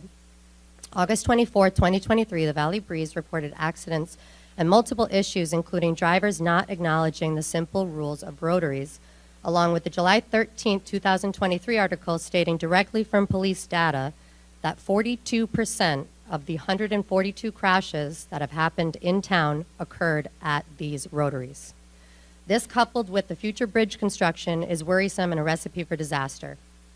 I think that these inevitable longer bus runs with Model 2 and increased safety concerns with rotaries and bridge construction are a huge problem for me, my family, and for others in my neighborhood. I will also make mention of the amount of community members and committee members who express the "it is what it is, everyone has to deal with traffic" mentality at the most recent meeting regarding the Mendon Road bridge construction. While this expression is true, I find it important to note that the same does not apply for the incompetence of drivers in a rotary correction, double rotary situation. You cannot have expectations that people will suddenly understand how rotary traffic is handled. To put it bluntly, there is a finality to bridge construction traffic, while there is no finality to the recklessness of drivers in a rotary situation. I think, as well as many others, that it is irresponsible to willingly choose to send more buses across these rotaries and through construction multiple times a day.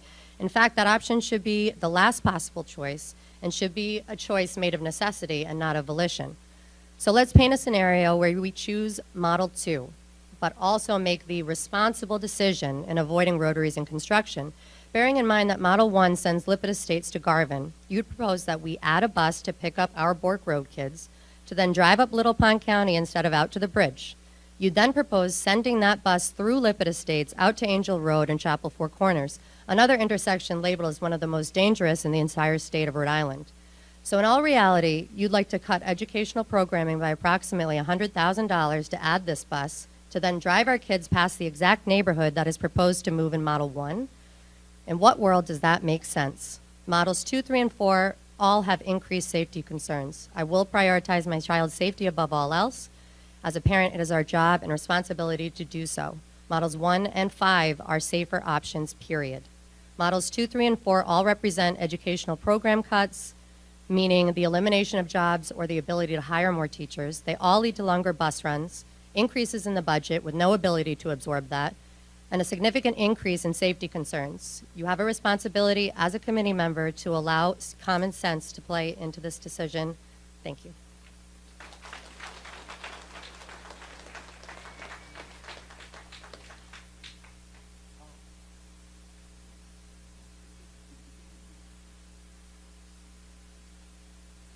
How you doing? Tom O'Connor, 12 Angus Drive.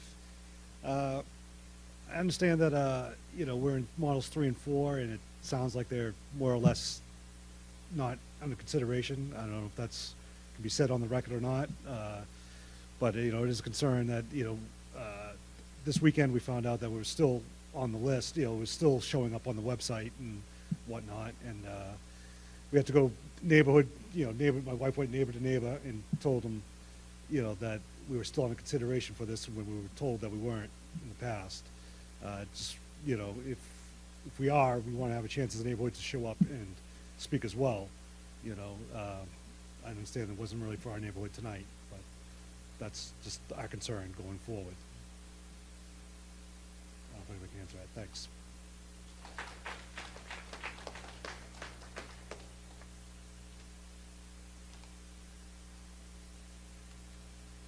Hi, my name is David Erdoni. I'm from the Valley Stream neighborhood. I'm a father of 4 children. I'm here to speak to support the rejection of Model 5, more specifically, but also to support the rejection of Model 1. Last session, we were informed that the number of students impacted by the least harmful option by number would have been Model 2 at 97. Models 5 and 1 add 45 or 30 students impacted. 30 or 40 impacted students that have just gone through relocation. We went to the transitional school where our first grader has been confined to playing on a cement patio where there's been limited to no access to grass or play structures, and our buses have been going over a bridge that is consistently under construction. It was tolerated because we have been told that our school is being improved and to be patient. Our students have been patient. They've tolerated the change of scenery and lack of amenities because we were with our community and with our friends. To choose to displace these students would rip those last 2 things away from them and add even more disruption to their education and mental well-being. They would have to learn yet another school, a new community, new friends, and also feel a sense of empowerment through their own choices rather than feeling that empowerment coming from the schools. All of this while watching other students take their spots in Ashton as they drive by our house. This is because Valley Stream is the second closest neighborhood to Ashton Elementary. The entrance to our neighborhood is 1 stoplight away and less than 1 mile away from the front door of Ashton. And our neighborhood is literally in the community called Ashton. Garvin is across town and is over 3 times as far away. By looking at Google Maps, so I know that it's not as informed, the prevailing bus route that makes the logical sense is to have the bus routes from other neighborhoods pass by our neighborhood on the way to Ashton, and we would watch and wave as they took our classroom spots. The real issue here that I see is that we are being asked to accept unnecessary displacement from our community and friends by students who are required to relocate no matter which model is chosen. Our students are going to take the brunt of emotional damage from relocation so that others can take their spots, and it is unfortunate that, that we have to continually relocate on a consistent basis. I also have some concerns that neighborhoods are getting special treatment and attention, which is supported by committee members attending private meetings where they are, quote, preparing other neighborhoods on talking points. Show us that favoritism is not playing in the decision-making process, and choose a path that harms the least number of students. Thank you very much.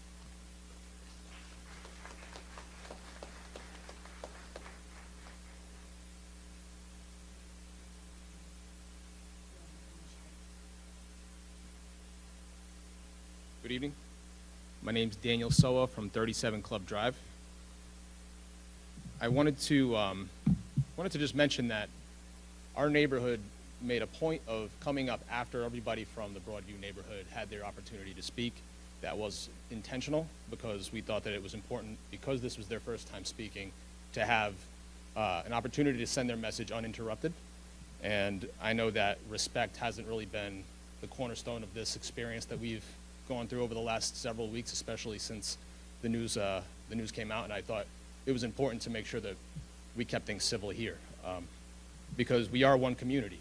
You know, we're not a series of tribes, even though it sometimes feels like that. We need to be looking out for each other, and this is important to me. So there's two takeaways that I hope that you, over the series of the last few meetings and the message that we've sent, can come away with. The first is that we never felt and don't feel that we're entitled to go to Ashton. We've never said a single negative word about Garvin. Much to the contrary, I have friends who send their children to Garvin who have nothing but glowing things to say about the school, the program there, the additional services that they provide that some of the other schools don't, and their beautiful new building. And for people to talk about blue ribbon schools versus non, I think is transparent and unfortunate, because this is a good school that we're talking about here. Any of our kids would be lucky to go there. The second point is that, we're not looking for any preferential treatment, and we've never made a point of saying that we have. It's not about one neighborhood versus another that are in equal circumstances. Saying that our kids would be uprooted for a third time in 3 years are numbers and they're facts. And it's a situation that the people from these neighborhoods just can't, they don't have that same circumstance on their end. So that is something important. And I understand that the numbers have to drive the decision and the efficiency has to drive the decision, but for you folks to not consider any of the other factors when making that decision, I think is a problem, because we're not just moving, chess pieces, we're moving children, and those children's lives matter. I don't believe that you don't believe that. I just think that it has to come into play. And if we do have to spend a couple of extra dollars on a bus this year, which has to be spent at the very least at next year, and we all know that because these buses are already at capacity or over, then let it be for a good reason, like saving 33 kids from having to move, because those moves are impactful, especially when it's for the third time in 3 years. And I agree with Mr. Collins, who said that busing is secondary to education. Absolutely, education has to come first. I think busing is also secondary to mental health, and I think it's unfortunate that some people have thrown that term around as almost like a joke. It's not a joke to me. It's not a joke to our kids, and I do think that it has to be a concern. There is a budget surplus here, and if we can use that to save some children, I think that's a worthy cause. And I think that's, it doesn't have to be one teacher versus a bus. I think that we can make this work if we, really put our minds to the task. Which, my final point is just to point out that you folks up there in the committee have done so much work on this, and we have been there firsthand to witness it. The amount of responsiveness that we've experienced from you folks have been fantastic. This is I'm an sorry, unpaid your position. time is up. We truly appreciate the service that you've given, so thank you.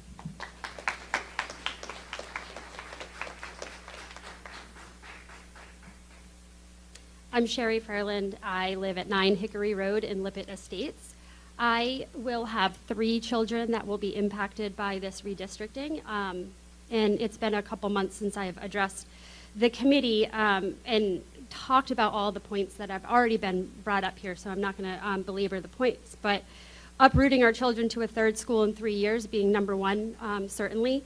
The mental health impacts that have all been touched upon, and finding a way to redistrict the least amount of children as possible, and we talked about the mental health impact with that. And so I think that that is something that certainly needs to be thought about in these post-pandemic times. But my address mainly at this time is to speak about belonging and community, and to address here my friends, my neighbors that have come out to support the Ashton community. The people of Lippitt Estates, the people of Valley Stream, Lower Angel Road, and beyond, really, have showed up. I am really, really proud of all of you for being here and for showing up and supporting us. At first, it was just Lippitt within this, and then everyone else came and voiced their concerns. We band together, and really, we did that because Ashton is a community that is worth fighting for. And I think that that's really important to say, to address everyone over there in the back corner. Thank you for making that community so important. Because I really think that I'd be remiss to, if I don't acknowledge that right now. As I potentially send 3 children to a brand new school in the fall, I need to think about that transition. I have to do the best I can as a parent with that. And I will remember right here, right now, where our community showed up for each other. So thank you.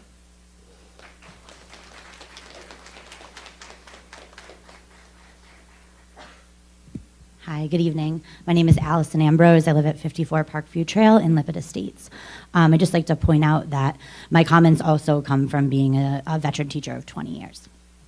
So in regards to the comments earlier by the committee, I think it's dangerous to create a narrative about budget without looking at numbers.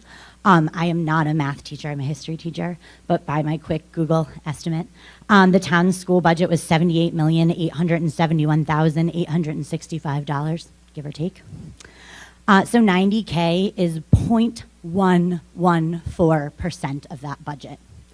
For those of you not in education, this is 3 top step teachers retiring and replacing them with 3 step 1 teachers who are coming into the district at probably a $50,000 pay decrease. This is 1 out of district student for special ed coming back into our building as we move the program to Ashton with more space and more teachers. This is a handful of BVP kids coming back into our district that we no longer have to pay for, as we've seen in droves as our schools have been completed. So the budget is not complete. The contract with Durham is not complete, and you cannot put a number on these situations. So it should be, to quote, a non-starter, as it's a moving piece.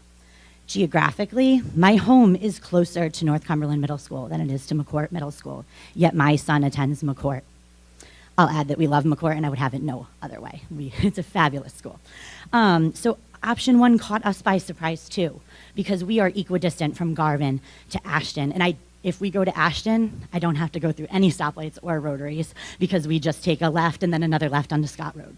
But Lippitt was never part of this plan.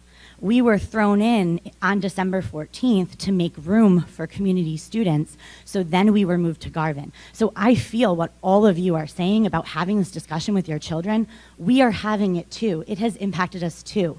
Our kids have had a long bus ride, have had to move 3 schools in 3 years if you vote for anything other than Model 2. So, we've done this. We've come here every time and advocated. And I'll argue, someone said, or a few people said, it's not your job to question the superintendent. I'll argue that is exactly your job. And that is our job. We are taxpayers. You are taxpayers. You are elected officials by us. This is not a dictatorship. Dr. Thornton has done a wonderful job presenting these models, but it doesn't have to be a this is how it is format. It needs to be questioned, and why and how and all the logistics are part of a democracy. So as you make your vote, as a Lippitt parent, I urge you, to vote and consider that we are only cutting out that little group, and that we are never part of the original plan. Thank you.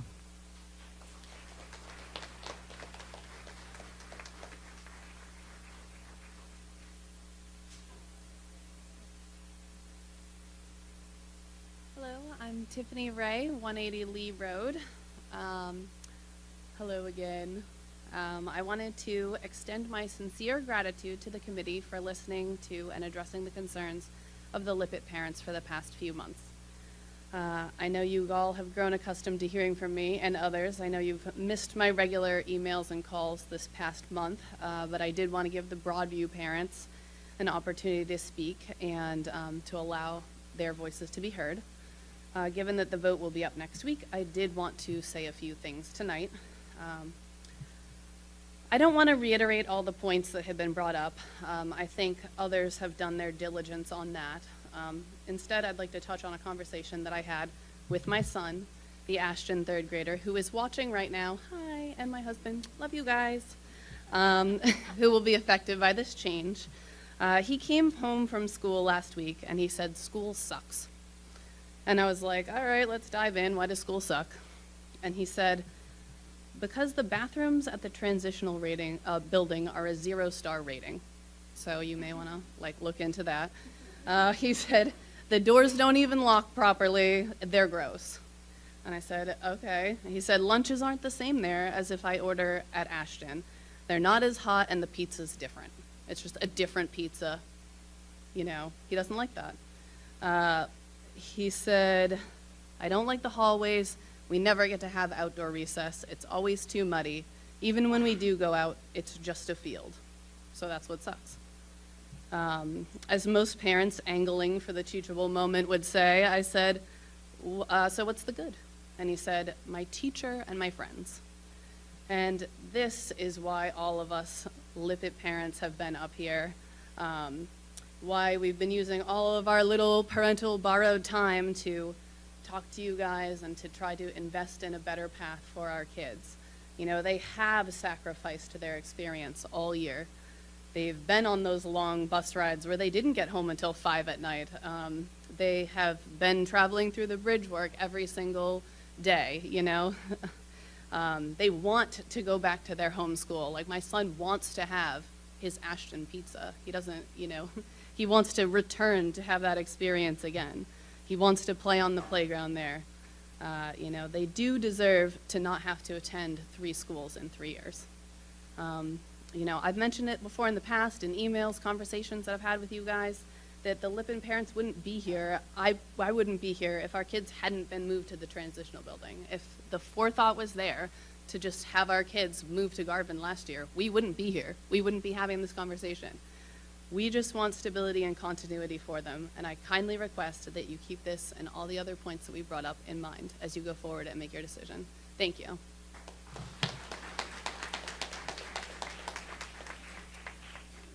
Hello, I'm Kate Ricciarelli-Wenson, 57 Club Drive. I've been here many times before. My son is a rising 5th grader at Ashton, which is a great school.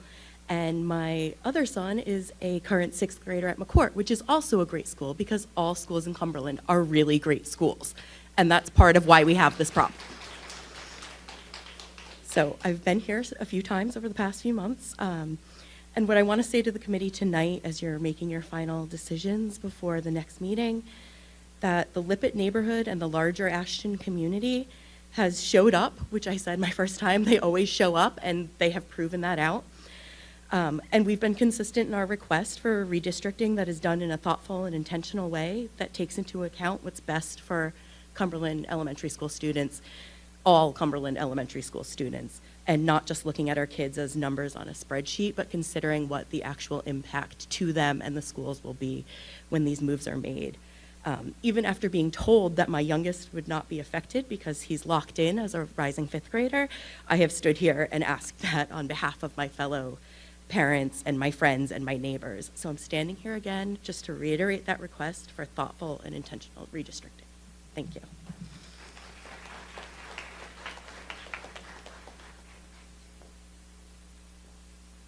Hi, I'm Kathleen Soa, 37 Club Drive. I have a 3rd grader at Ashton and a kindergartner at Cumberland Hill.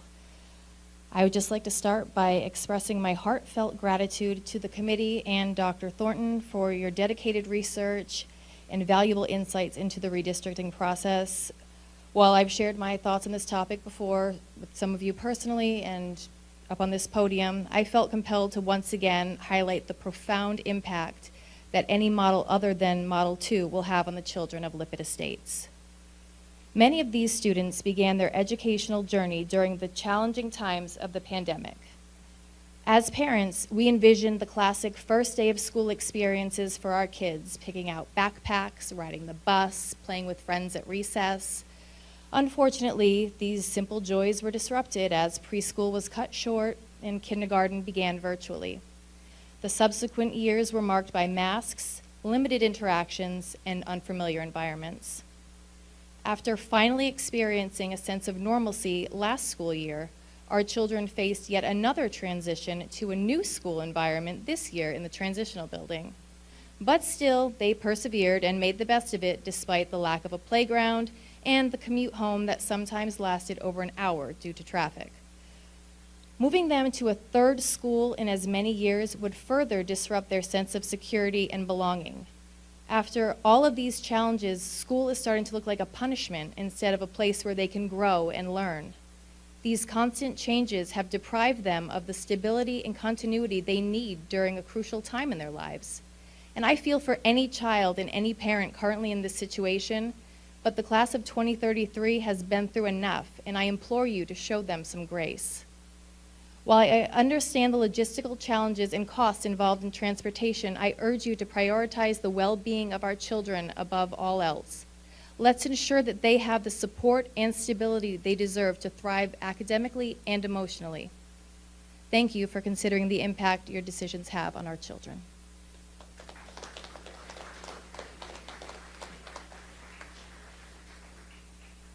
Hello, I'm Lauren Beach. I live at 235 Sneech Pond Road. I'm the boot girl. I really appreciate Dr. Thornton's analogy. I thought it was far better than mine about the sneaker. I'm the only family member here of the 3 children that are impacted, and it's very important for us that those children continue at community. I already talked to you guys about it, and I really appreciate your consideration because it is so important to us. But just one little, actually 2 things. We're less than a mile to community, and we're over 3 miles to Ashton, which I know like everyone has to deal with moving around. And the other issue is there is a kindergartner as one of the 3 children. So we're extremely close to community. So there is some concern. We're very north and close to community. So we're concerned that she would be moved to Ashton and then moved back to community when the redistricting happens again. So I just really wanted to thank Dr. Thornton for saying something. It's very important to us, and we really appreciate your consideration with that. Thank you.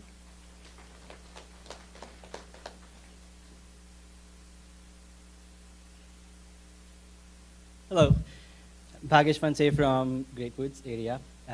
Nothing I say here is going to be something that has not been said before. And I want to, again, piggyback on everything that has been said by everybody here. Thank you for the effort that you have put in. And I'm also very happy to see all of the support here, although I'm sure if we ask anybody to trade places with you, very few people would actually accept that opportunity, given how difficult this decision has been. So I really want to state a couple of things. One, as I think through, and I should say I'm a very new Cumberland entrant. I moved here just about 3 years ago. One thing that has been abundantly clear is just how emotional everybody is about this, and everybody has brought in data, everybody has brought in their own stories. We've heard from single parents, we've heard from people with multiple kids, etc., etc. I would love to see from the committee the decision-making framework that would go into whichever vote you choose to go with, right? I think we've heard abundantly clearly from something as specific about a specific bus route to what will happen 2-3 years from now, what should we plan for? What's more important for you? Is the here and now more important? Is the more long-term 3-4 year plan more important? Just so that we can understand your decision. There's going to be a decision, 2/3 of the folks are going to be happy with it, or 1/3 of the folks are going to be happy with it, but not everybody is going to be happy with it. I think we'll find a lot of peace in knowing how you came to your decisions, and I would urge you to share your thoughts behind that as well. The data around demographics, data around enrollments, data around busing, data around logistics. What did you consider? What played a role? Did public opinion play a role in your decision-making factor, etc. as well? I would do that. Second thing I would say is I'm a firm believer in something called as a regret minimization framework. I use this often when I'm faced with decisions like these, which are impossible, on what would my 8-year-old self look back on this day and say, I took a decision, I could have taken a different decision, what would I have regretted less, right? And I think in these options we see some decisions have more movements, some decisions have fewer movements. Again, your 8-year-old selves in front of many of our children who are grown-ups asking you, why did you do that? What was all this about? Or would you go, I don't know, I don't even remember? Or would you say, this is specifically what it was, this was the stand I took, right? And so there's something called the Occam's razor I believe in as well. When faced with these kinds of hypotheses, usually the simpler option is the better option. I would think option 1 is the simpler option. I urge you to vote for that. Thank you.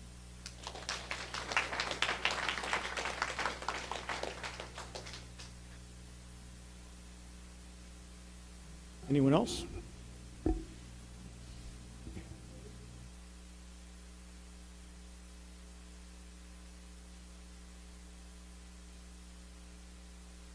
evening, everybody. My name is Lynn Benjamin from 126 West Road in Lippet Estates, Ashton Woods in Lippet Estates. I don't have a planned speech. I just wanted to reiterate everything that everybody says. There is no good answer here. There will be feelings involved, of course. But as a parent of 3 boys, 1 at McCourt Middle School, 1 at Ashton School, and an incoming kindergartner, there are just so many reasons why Lippet Estates is not the best move. As described by all of my friends and neighbors here, it's the lowest number of children being affected with that move. The bus needs to be added eventually anyways. The budget is there. The traffic cannot be a decision maker. Our children have been on the bus for 45 to 50 minutes, coming home at 5 p.m. many nights. We've been sitting from Lippet Estates to the transitional building for this entire year.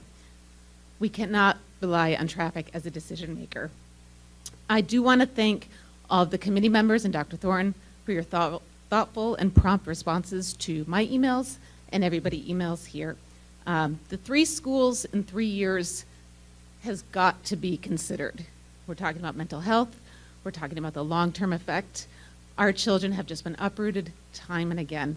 So I urge you to keep Lippet Estates at Ashton School, to keep all Ashton students at Ashton School. Thank you.